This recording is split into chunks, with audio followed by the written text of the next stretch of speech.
फिर सेकंड है इशू, वो है इमिसराइजिंग ग्रोथ। इमिसराइजिंग ग्रोथ क्या होती है भाई, कुछ आइडिया है?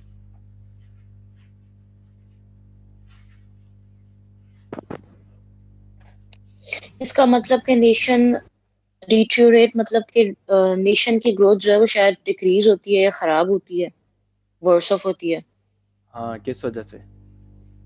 देखो डिट्रॉइट से बिल्कुल पहले लिखा हुआ है। टर्म्स ऑफ ट्रेड की वजह से। Terms of trade. Terms of trade की वजह से। इमेसराइजिंग ग्रोथ क्या होती है कि टर्म्स टर्म्स ऑफ ट्रेड तो बेहतर हो रहा होता है हमारा, लेकिन टर्म्स ऑफ ट्रेड बेहतर होने की वजह से नेशन की कंडीशन और भी ख़राब हो जाती है। अब ये ऐसे कैसे हो सकता है कि टर्म्स ऑफ ट्रेड बेहतर हो रहा है, हमारे जो एक्सपोर्ट्स हैं, ठीक है, उसकी वैल्यू बढ़ रही है, हम ज़्यादा इंपोर्ट कर सकते हैं अब, ठीक है, तो उससे नेशन की कंडीशन क्यों वर्स ऑफ हो रही है? कोई कोई समझ में आने वाली बात है? ऐसा ऐसा शायद हम उस फॉरेन एक्सचेंज अगर हमें मिल रहा है उन एक्सपोर्ट से, तो शायद हम उसको इन्वेस्ट उस तरीके से नहीं कर रहे, या अनबैलेंस बैलेंस ग्रोथ थ्योरीज को हम उस तरह से फॉलो नहीं कर रहे, ठीक है, ये भी वजह हो सकती है, मेरे बिल्कुल ख्याल से। सही है, गुड। और बाकी देखो, जब हमारे टर्म्स ऑफ ट्रेड जो है वो बेहतर होगा, इट मीन्स कि हम सेम नंबर ऑफ एक्सपोर्ट के साथ अब ज़्यादा इंपोर्ट्स कर सकते हैं।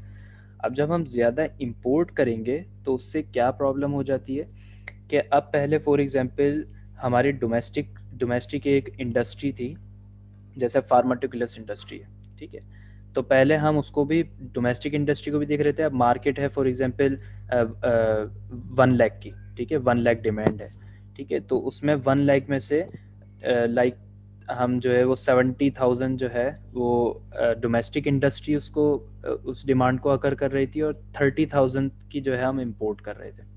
अब क्या हुआ, क्या टर्म्स ऑफ ट्रेड बेहतर होने से हमारा क्या हुआ कि इंपोर्ट की जो हमारी कंडीशन थी वो बेहतर हो गई, ठीक है, तब हम क्या करेंगे, हम ज़्यादा इंपोर्ट करने के काबिल हो जाएंगे। तो जब हम ज़्यादा इंपोर्ट करने के काबिल हो जाएंगे, हम ज़्यादा इंपोर्ट करेंगे, तो फिर वो जो डोमेस्टिक इंडस्ट्री है उसका मार्केट शेयर कम होता रहेगा। तो ये जो डोमेस्टिक इंडस्ट्रीज़ जो होंगी ना, जब उसका मार्केट शेयर कम होगा, वो श्रिंक होंगी, तो उससे क्या होगा कि ले ऑफ्स होंगे।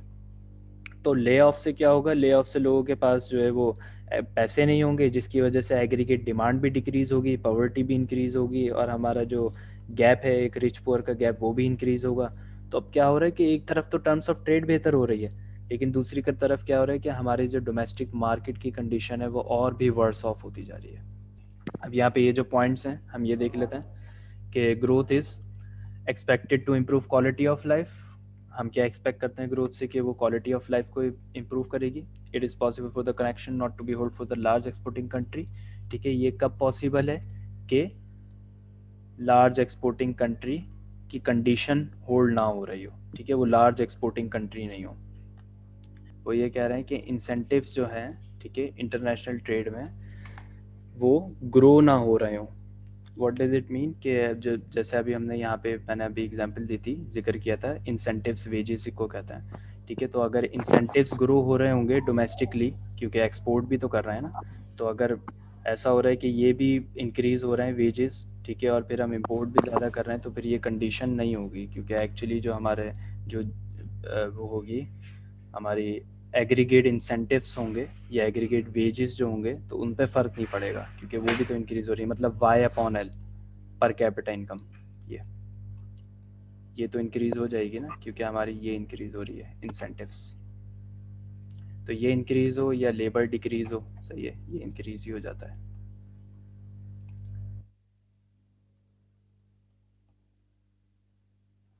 ये आप कौन से कॉन्टेक्स्ट में बात कर रहे हो, कौन से इंसेंटिव्स? वेजेस और इंसेंटिव्स कौन से होता है, मुझे भी बताओ। ओके, तो इंटरनेशनली वेजेस मतलब आपकी इंटरनेशनल ट्रेड की बात हो रही है ना यहाँ पे। हम्म। तो इंटरनेशनली फिर आपकी वेजेस इंक्रीज करनी चाहिए, क्योंकि लेकिन प्रॉब्लम ये भी तो मतलब होता कि है ना कि ग्रो क्यों नहीं कर जो जो डोमेस्टिक इंडस्ट्री है तो वो सभी तो एक्सपोर्ट नहीं कर रही होती है ना, तो प्रॉब्लम ये भी तो रहा? है, ओके। ये डेवलपमेंट इकोनॉमिक्स में हमने प्रॉब्लम पढ़ा है, ठीक है। अब यहाँ पे मेसराइजिंग ग्रोथ जो है उसकी ये एक जो है वो एग्जांपल दी हुई है कि suppose a country face the company market situation, under this market condition country will be the exporter. अब कंट्री यहाँ पे कंसिडर कर रहे हैं कि एक्सपोर्टर है, जब भी एक्सपोर्टर होगा तो इंटरनेशनल प्राइसेस उसके ऊपर होंगे जब भी वो एक्सपोर्ट कर पाएगा। ठीक है, अब ये जो ये कंडीशन बता रहे हैं ना, ये कंडीशन बता रहे हैं जो लार्ज कंट्रीज होती हैं तो उनका गेन होता है, ठीक है, ग्रोथ से। स्मॉल कंट्री का वो प्रॉब्लम है जो मैंने डिस्कस किया, ठीक है, जिसमें इंपोर्ट इंक्रीज हो रही है। अब यहाँ पे ये क्या क्या सपोज कर रहे हैं कि अब क्या हो रहा है कि जब इंटरनेशनल प्राइसेस ऊपर हैं तो सप्लाई कर्व हमारा शिफ्ट हो रहा है ना, आउटवर्ड शिफ्ट होने का मतलब ये है कि हमारी जो अब पहले हम यहाँ पे प्रोडक्शन कर पा रहे थे, ठीक है, अब क्या, अब यहाँ पे प्रोडक्शन कर पाएंगे। वो ये प्रोडक्शन किस वजह से इंक्रीज होगी, ये प्रोडक्शन इंक्रीज होगी इकोनॉमीज ऑफ स्केल की इंक्रीज होने की वजह से। तो हम ये डिस्कस कर रहे थे कि एक एक्सपोर्टिंग कंट्री का हमने एक मार्केट सिचुएशन ली है, ठीक है, उसमें हम इमेज राइजिंग ग्रोथ को स्टडी कर रहे हैं जिसमें उनकी डोमेस्टिक प्राइस से इंटरनेशनल प्राइस ज़्यादा है। तो अब क्या होगा, इस पे मैंने डिस्कस किया था कि पहले डोमेस्टिक प्राइसेस उनकी ये थी, ठीक है, अब इंटरनेशनल प्राइसेस ये है, तो ये जो प्राइस का गैप है तो इसको ये कैश करेंगे। वो कैश क्या करेंगे कि ये ज़्यादा सरप्लस में प्रोडक्शन करके उसको एक्सपोर्ट करेंगे। तो अब होगा क्या एक्चुअली कि अगर सेम ग्राफ पे वो एक्सपोर्ट करेंगे तो इतनी एक्सपोर्ट करेंगे, ठीक है, लेकिन जब वो एक्सपोर्ट को अपने इंक्रीज रखेंगे तो उनको इकोनॉमीज ऑफ स्केल, अभी हमने डिस्कस किया है ना, इकोनॉमीज ऑफ स्केल मतलब एवरेज कॉस्ट जैसे जैसे कम होता रहेगा तो वो अपनी सप्लाई को इंक्रीज कर सकते हैं। अगर जब देखो क्वांटिटी बढ़ रही है, एवरेज कॉस्ट कम हो रही है, तो वो अब चाहें कि हम एक ही कॉस्ट पे प्रोडक्शन करते रहें तो वो अपनी क्वांटिटी और भी ज़्यादा इंक्रीज कर सकते हैं, रैपिड इंक्रीज। तो उससे क्या होगा कि ये अपने सप्लाई कर्व को इंक्रीज करने के काबिल हो जाएंगे। तो फिर इस सप्लाई कर्व से क्या फ़र्क पड़ेगा, अब याद रहे कि मैंने क्या बोला था कि हम ये केस किसका कर रहे हैं, लार्ज कंट्री का। तो जब इनकी सप्लाई इंक्रीज होगी तो इंटरनेशनल प्राइसेस फॉल हो जाएंगी। अब याद है कि हमने स्मॉल कंट्री केस और लार्ज कंट्री केस पिछले सेमेस्टर में किया था, तो उसमें हम देख रहे थे कि डोमेस्टिक सप्लाई और डिमांड चेंज होने से इंटरनेशनल प्राइसेस पे कोई फ़र्क नहीं पड़ रहा था, या उस पर टैरिफ्स लगाने से, ठीक है, प्राइस चेंज करने से डोमेस्टिक, लेकिन इन लार्ज कंट्री के पड़ रहा था। तो यहाँ पे भी ये जैसे जैसे सप्लाई इंक्रीज होगी तो इंटरनेशनल प्राइसेस डिक्रीज हो जाएंगी। ये तो नॉर्मल हमारा वो है ना कि जैसे डिमांड जो है वो इंक्रीज होती है, ठीक है, तो प्राइसेस इंक्रीज हो जाती हैं, अगर सप्लाई इंक्रीज होती है तो प्राइसेस गिर जाती हैं, ठीक है, तो प्राइसेस यहाँ पे फॉल हो जाएंगी। तो अब हमने ये देखना है कि वेलफेयर लॉस हुआ या वेलफेयर गेन हुआ। अब देखो यहाँ पे ये इन्होंने पहले से बताया हुआ है कि ये जो इंटरनेशनल प्राइसेस डिक्रीज हुई हैं तो ये जो एरिया है, ठीक है, ये क्या कहलाएगा, वेलफेयर लॉस। वेलफेयर लॉस किसका, टर्म्स ऑफ ट्रेड का। टर्म्स ऑफ ट्रेड अभी हमने डिस्कस किया है।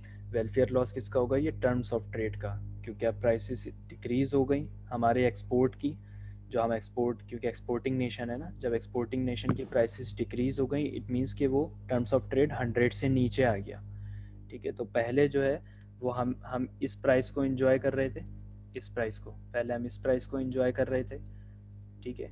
तो इट मीन्स कि हम अब एक्सपोर्ट जो है वो इंपोर्ट के प्राइसेस के रिलेटिव में ज़्यादा थी, लेकिन अब प्राइस डिक्रीज होने की वजह से हमें ये वाली प्राइस मिल रही है, ठीक है। तो अब हमारी जो है export prices relatively import prices कम हो गई, ठीक है।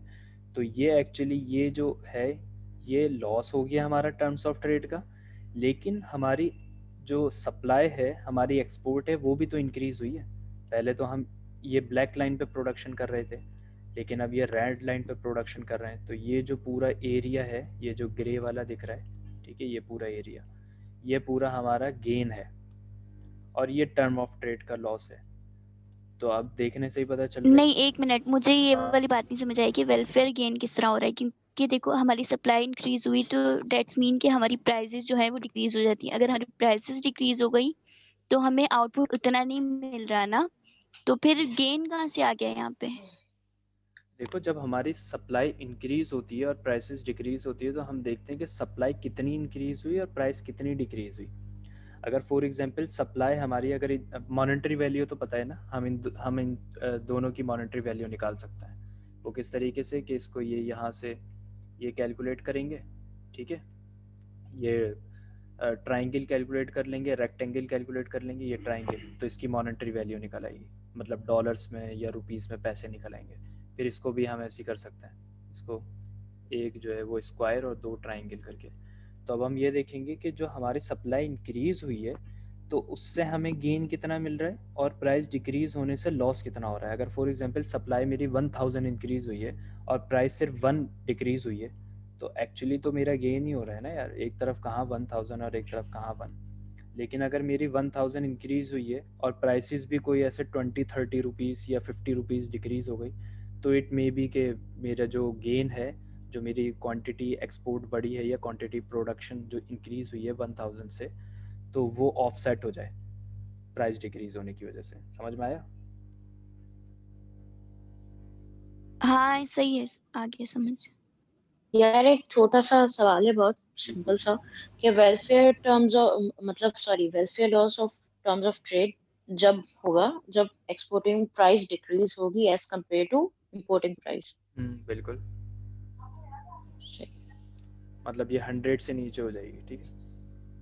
लेकिन यहाँ पे इन्होंने क्या करा हुआ है कि मतलब ये जो है, ये यहाँ पे हमें दिख भी रहा है ना एरिया से कि ये ग्रे एरिया ज़्यादा है और ये रेड एरिया कम है, तो एक्चुअली तो वेलफेयर गेन है। लेकिन ये कह रहे हैं इसके लिए रिक्वायर्ड कंडीशंस होनी चाहिए। उसके लिए रिक्वायर्ड कंडीशंस क्या होनी चाहिए कि एक्सपोर्टिंग कंट्री जो है, ठीक है, उसकी एक्सपोर्ट मार्केट जो है वो लार्ज परसेंटेज में हो।